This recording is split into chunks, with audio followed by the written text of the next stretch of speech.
Hi, welcome back to my channel, or if you're new around here, hello. I am Lucy, I am mum of 3, soon to be 4, and you should definitely subscribe if you like things like weekend vlogs, baby related content, pregnancy videos, family, chatty, stuff like that. I would absolutely love to have you along for the ride if that is your bag. And today I'm going to be talking about being 27 weeks pregnant. 27 weeks pregnant. This is the last week of my second trimester. Where on earth has the time gone? I literally can't actually believe I'm about to enter into the third trimester. That's crazy. Having said that, I definitely feel like I'm coming into the third trimester now, because I feel like I've had that kind of great bit in the middle where you're like full of energy and there's no symptoms, but I'm definitely seeing a few more kind of not so nice symptoms creeping back in again now. So I'll quickly kind of whiz through what I'm experiencing at the moment. Okay, so the biggest development for me is I have actually been getting Braxton hicks, which I didn't experience with any of the other 3, so this is the first time for me. So just goes to show, it doesn't matter how many babies you have, every single pregnancy is different. I actually flagged mine up with my midwife because they are really painful. Like, obviously, as I said, I've never had Braxton hicks in previous pregnancies, but in my head Braxton hicks would be like those really early labour contractions that aren't especially painful. They're just kind of crampy and that's it. A couple of these Braxton hicks that I've had have properly stopped me in my tracks. They're really painful, and the other day they actually made me cry. They were that painful. So I did flag it with my midwife, and she basically said to me, well, you know, it's your 4th baby now and you probably need to take it easy. So there is definitely a pattern. They do tend to happen later in the day. They definitely seem to happen if I've been walking a lot or been running down the stairs a lot, or when particularly I tend to get them quite a lot. I had them the other day. We went out for a walk and we'd gone out for yeah, just like a walk around with the kids, and they were really painful then. And they also tend to be quite bad when I've been out on the school run and I'm loading all the kids back into the car. So I've got all the kids in, strapped everybody in, put the buggy back in the boot, and I get back in the car and I tend to have really painful ones then. So we tend to not be able to start the car straight away because they're really painful. There's definitely a relationship between me doing a lot physically and them hurting more. It's just this thing in my head where I'm kind of going, but I've still got 13 weeks left and I can't stop doing what I need to do. But I've obviously just got to find that balance, which is not the easiest thing for me, I have to confess. I'm not very good at kind of chilling out and relaxing, so I guess I need to learn in the next week or so how I need to do that. I think I talked about it in my last video. I've been starting to get quite breathless. I went and saw the midwife this week, well, last week actually, and she's measured me, and I am measuring slightly higher up. I was kind of expecting that to happen, because that tends to be a bit of a pattern for me, that my uterus comes up quite high quite quickly. It still feels like the baby is really low down all the time, but yeah, I definitely feel like some of my organs are getting a bit squished up here now. And if I have been running up and down the stairs doing a lot of stuff, I will suddenly go, oh hang on, I can't breathe, I need to take a minute. Again, mentioned it to the midwife, and they are putting me in for some blood tests that I need to go and get done next week, because it can be a sign of low iron, which I have had in previous pregnancies. But my iron levels at my last blood test was so high, she thought it was quite unlikely that I would have low iron, but we'll have to wait and see. Yeah, I'm just gonna have to learn how to take it easy, aren't I? They did all the sort of normal checks at my midwife appointment and everything was fine. My blood pressure is really low, to the extent where the lady that took my blood pressure took it twice and then said, are you feeling faint at all? And I said I wasn't, and she said, honestly, I would be passed out if my blood pressure was as low as yours is. My blood pressure is naturally quite low, but as my pregnancy has gone on, it has gone down. So yeah, I have got really quite low blood pressure at the moment, which also possibly, I guess, may account for some of the breathlessness.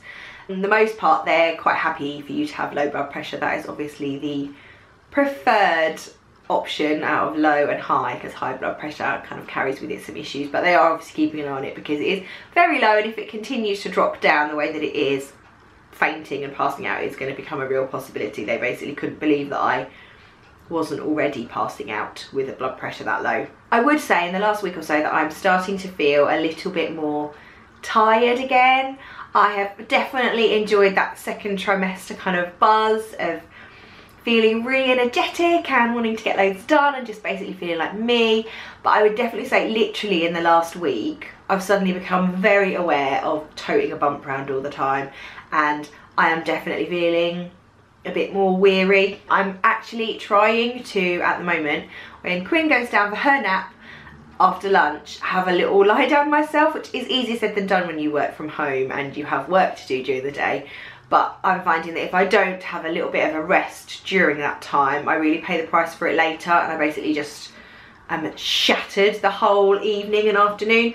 So yeah, I'm trying to grab little cat naps where I can, basically. But I'm still really sleeping very well at night, so I just think it's one of those things where you're growing a human, Lucy.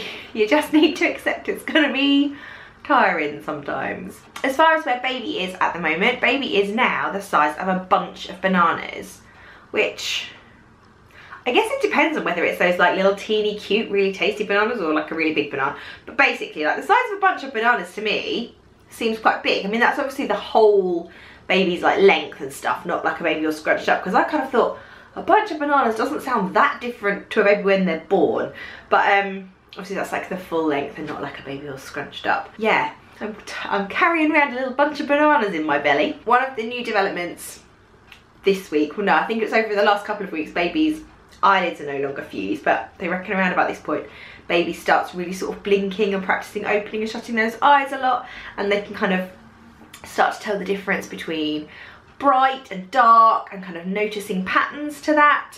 And the other thing is that baby is doing a lot of practice breathing now, breathing in the amniotic fluid. I've had a couple of occasions now where baby's had hiccups, which is super cute. I always think that's really sweet. And then I think actually hiccups are really annoying. Poor baby. I hope that they're all right there. But it's very cute from the outside because you can just see this tiny little bit of bump that just keeps jumping with the hiccups. And as well as inhaling the amniotic fluid to practice that breathing, they can taste stuff that I've been eating. So yeah, baby's clearly going to come out with a really big taste for cheeseburgers, because yeah, still loving the cheeseburgers. We have been doing a little bit more prep. I think I talked about that in my last one, and I bought a couple of bits and pieces. As part of the kind of nesting urge that has definitely kicked in with a vengeance in the last few weeks. Basically, if you're in our house now and you're not nailed down, I'm either going to put you in the bin or I'm going to wash you, one or the other. I'm just basically like obsessed with sorting everything out. At the weekend just gone, we sorted out the baby car seat, so I took that apart and I washed all the bits and pieces and I put it all back together again, and I put all the newborn insert into it and went, oh, we're actually going to have a tiny little baby in this. I think sometimes it's those like little nesting moments when it suddenly dawns on you that you're going to have a baby soon, which is really exciting. I've also had my crochet hooks out and some wool, and I've started making some blankets and bits and pieces for baby. Now it's quite difficult when you don't know what you're expecting, because I just feel like you're a bit more limited on colour palette. So I have made 2 blankets for baby because first of all I thought, well, I'll just go with nice gender neutral greys, and I made this one, which is a little car seat blanket, which I'm really pleased with and is really cute. But then I was just a bit like, but it's just grey, it's not really very interesting. Now I'm really pleased with it and I think it's really cute, and I really love the wool that I've used, and I think the pattern, because of obviously having a spring baby, I wanted to go for a pattern that had quite a lot of sort of breathing holes in it so that the baby doesn't get too hot. So I'm really pleased with it, but then I was a bit like, but it's just grey, isn't it? So I started on another one, which has got a bit more colour on it. This one has still got its wool attached because I'm still working on this one. So this one is a bit more rainbowy, and I've made this one a little bit bigger. So this one's probably more of a pram blanket, the other one's more of a car seat blanket. So yeah, I've started working on these. I really love making stuff. I've made blankets for all of my children. Quinn had several, in fact. I just think there's something really nice about taking that time. Well, I think homemade things are lovely anyway, the fact that someone has taken time to make you something. But I think specifically when it's for your baby, it's just really lovely to know that you've taken that time to make something. And I also have picked up my changing bag, which I did do a kind of walkthrough in another video, so I will leave a link to that in the description below if you would like to see what changing bag I got. So I guess all that's left now to do is to show you the bump, which I suddenly feel like is massive now. So I definitely think, look at this, it's looking a lot more rounded. Let's pull these down so you can see.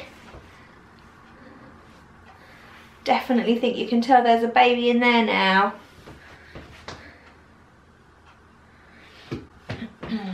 Although everybody does keep saying to me, you still don't look very big. But I suddenly really feel massive. So that's the bump. And I guess that's it. So I will see you again in another few weeks' time. Probably, I don't know, 30, 31 weeks.